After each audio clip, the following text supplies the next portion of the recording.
8 exercises that replace all others. Many people still firmly believe in the idea that the more varied and lengthy the workout, the better the muscle development will be. Unfortunately, the truth is that stacking set after set is not always the most efficient approach, especially for natural athletes who don't use questionable substances that can mask ineffective training. If you're on the team that wants solid results without having to live inside the gym, you need to understand a fundamental principle. Less often means more. Instead of dispersing energy on an endless list of movements, why not focus on exercises that are proven to be complete and work multiple muscle groups in an integrated way? Great athletes and respected trainers strongly emphasize the power of compound movements, and the logic is simple. When you activate several muscles at once, the overload becomes global, the body works harmoniously, and hypertrophy happens more uniformly. Additionally, this type of exercise tends to generate very beneficial hormonal responses. That's why in this video you'll see 8 exercises that perfectly fit this concept. Movements that can, by themselves, replace an entire menu of more specific workouts. Before we begin, please leave your name and the city you're speaking from in the comments. We'd love to know. Exercise 8. Parallel bars. A few years ago, I met a veteran athlete who, despite his age, could support his body weight with impressive ease on the parallel bars. He told me that when he was younger, he didn't have access to sophisticated equipment. So, his chest, triceps, and shoulder workout basically consisted of going up and down on the pair of bars he had in the park near his home. This simple movement was the pillar that built his pushing strength, and over time, it became a key exercise in the program of several elite athletes he trained. Parallel bars are amazing because they primarily activate the chest with emphasis on the lower and middle portion, the triceps, and the shoulders, creating synergistic work. Unlike some machines that isolate only a portion of the triceps or chest, this exercise generates a compound overload and promotes more uniform and functional development. Additionally, it stimulates the core, as you need to stabilize your trunk during descent and ascent, creating a range of motion that greatly stretches the chest and triceps. As you descend, you feel this stretch, and as you rise, you improve your pushing strength, which even transfers to bench press, push-ups, and even shoulder exercises. Besides contributing to thickening the back of the arm, parallel bars are easy to intensify. If you already master the movement, simply add extra load with a weight belt or by holding a dumbbell between your legs. It's important to keep your core firm, contracting your abdomen to stabilize your body and avoid excessive swinging. However, you need to be careful not to go down too far and hurt your shoulders, as a very open angle can create stress on the tendons. You should also avoid dropping your trunk or leaning your back too much, as this can take the focus away from the chest and compromise your lower back. Another common mistake is doing the movement too quickly and without control, which reduces effectiveness and increases the risk of injury. Exercise 7. Military press. The military press is a classic for training shoulders and the upper body, usually performed standing or seated with a barbell. It mainly works the anterior and medial deltoid, as well as the triceps, and requires a good level of core stability to maintain the correct position. This exercise is fantastic for building strong and defined shoulders, in addition to improving posture, as the stability of the abdomen and lower back is tested all the time. The transfer of strength to other movements is also significant. Having strong shoulders helps in bench press, parallel bars, and even pull-ups. To execute, keep your feet shoulder-width apart and hold the bar at chest height. With palms facing forward, contract your abdomen, stabilize your lower back, and keep your chest open. Then push the weight above your head until almost fully extending your elbows, without forcing your joints, and lower it in a controlled manner back to chest height or shoulder line. You can also perform the press with dumbbells if you're looking for greater joint freedom and correction of imbalances. The main mistake to avoid is excessively arching your spine, as this overloads your lower back and can cause injuries. You also need to be careful not to cheat using your legs as if it were a push press, if the idea is the strict press. Additionally, If you select a very heavy weight before mastering the technique, you risk feeling pain in your shoulder or lower back. Performed correctly, the military press replaces various isolated raises for the shoulders and still ensures a notable gain in strength in the shoulder girdle. Exercise 6. Bent over row. The bent over row is one of the most efficient compound exercises for building muscle mass and strength in the back, promoting greater hormonal release, high calorie burn, and superior functional development compared to isolated exercises. By recruiting multiple muscle groups simultaneously, it offers benefits such as complete development of the dorsal musculature, significant improvement in body posture, increased pulling strength and core stability, prevention of muscle imbalances between chest and back, as well as direct transfer to everyday movements. The primary muscle groups worked include the latissimus dorsi, rhomboids, middle and lower trapezius, and teres major, while the secondary ones are posterior deltoids, biceps, forearms, spinal erectors, and the core as stabilizers.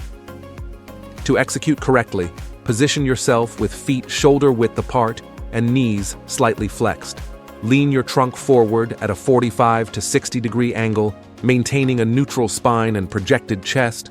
Hold the bar with a pronated grip and extended arms. Pull the bar toward your lower abdomen, bringing your elbows back and contracting your scapula, then lower in a controlled manner until your arms are fully extended.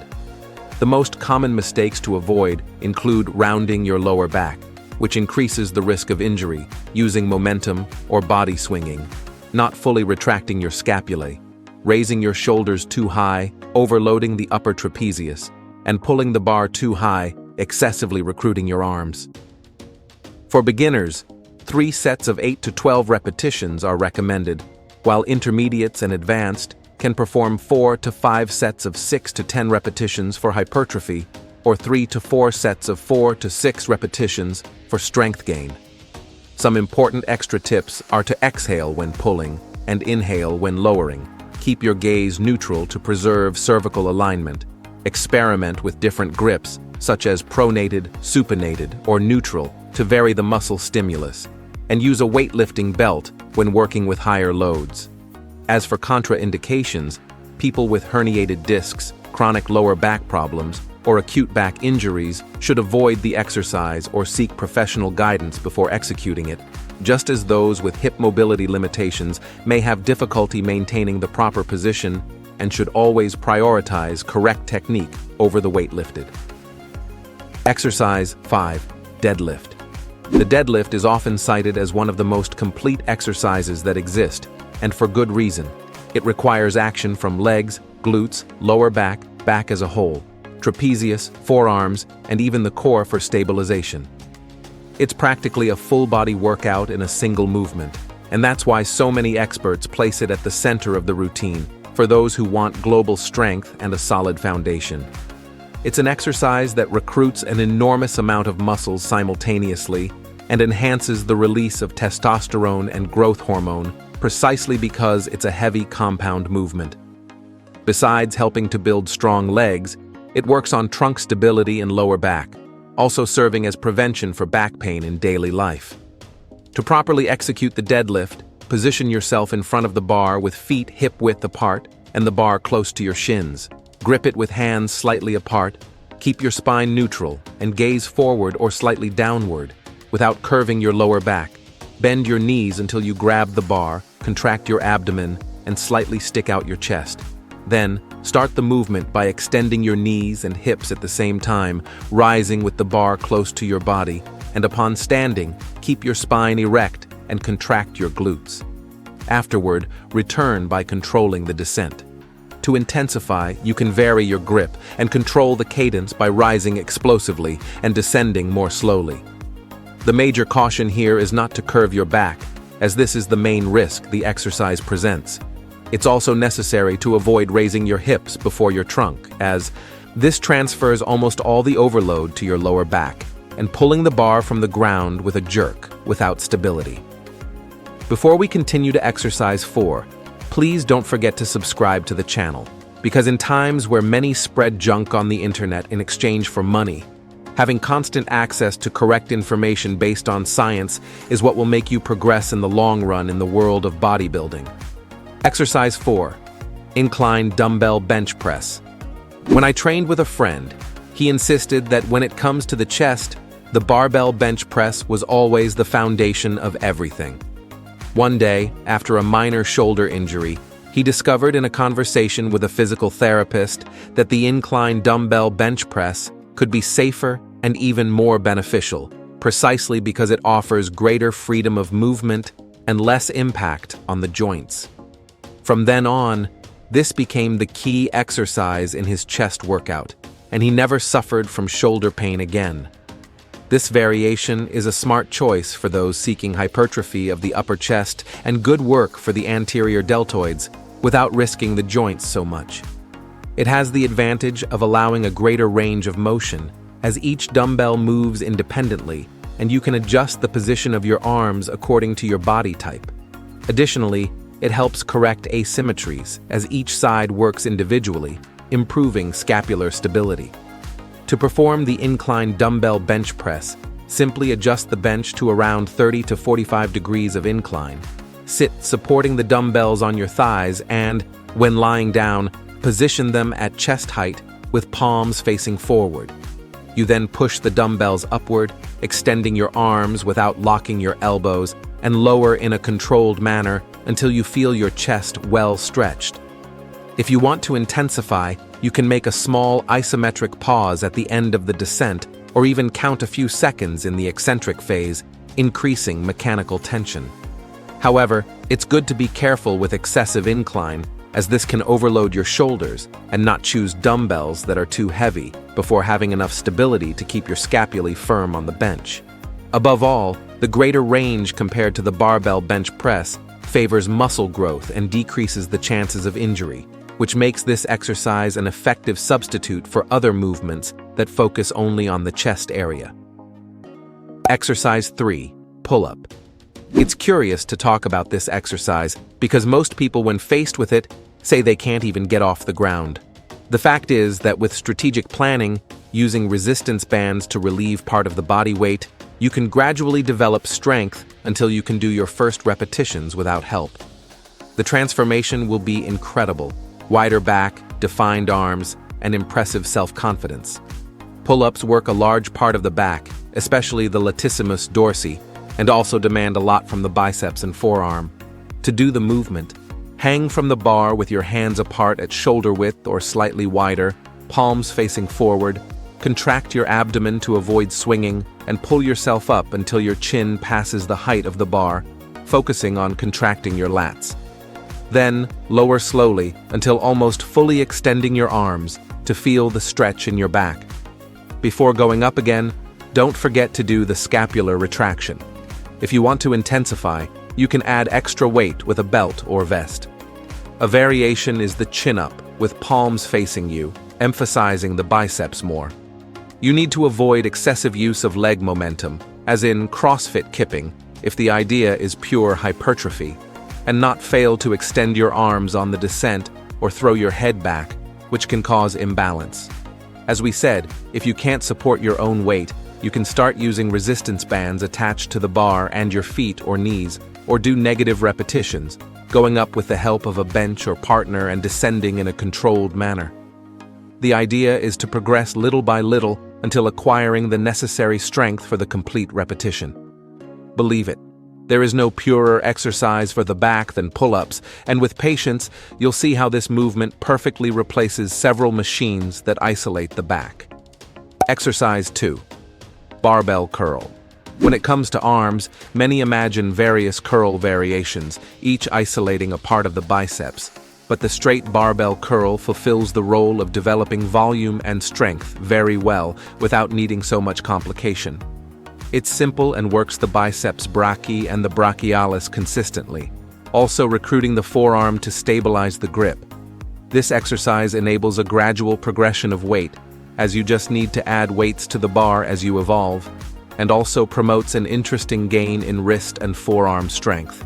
To execute it, stand up, spine erect, feet hip-width apart. Hold the bar with supinated hands apart at shoulder width.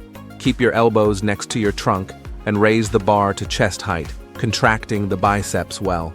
Then, lower slowly, controlling the movement without swinging your body.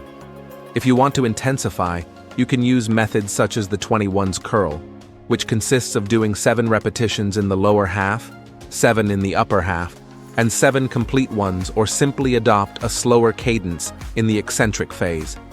It's essential to avoid cheating in the movement by swinging your trunk, as this takes the focus away from the biceps and can cause injuries, and you should also not raise your elbows excessively, diverting the tension to the shoulder. Additionally, putting too much weight before its time leads to incomplete or dangerous execution. Exercise 1. Squat. During my career as a teacher, I met a strength athlete trainer who always responded with squat when someone asked what the king of exercises was. He told stories of people who could barely balance with an empty bar, but who, with correct practice, transformed into true machines, gaining muscle explosion and considerably improving posture. Indeed, the squat is not just a movement for legs, but a ritual that involves commitment to one's own body. When squatting, you activate quadriceps, glutes, hamstrings, calves, and still demand a lot from the core to stabilize the lower back and maintain a neutral spine. It's a fundamental compound exercise, capable of significantly elevating leg strength and muscle volume, and, as a bonus, increasing the production of testosterone and growth hormone as it mobilizes large muscle masses. To execute correctly, position the bar on the trapezius part and not on the nape, keeping your feet slightly apart at shoulder width, with toes slightly outward, and then flex your knees and hip as if you were going to sit in a chair, descending until your thighs are at least parallel to the ground, without losing trunk posture. When rising, make the movement explosively, extending knees and hips at the same time. To intensify, some athletes like to include a pause at the lowest point to maintain tension for longer. If you plan to squat with very heavy loads, you can consider using a belt or knee wraps after mastering the technique.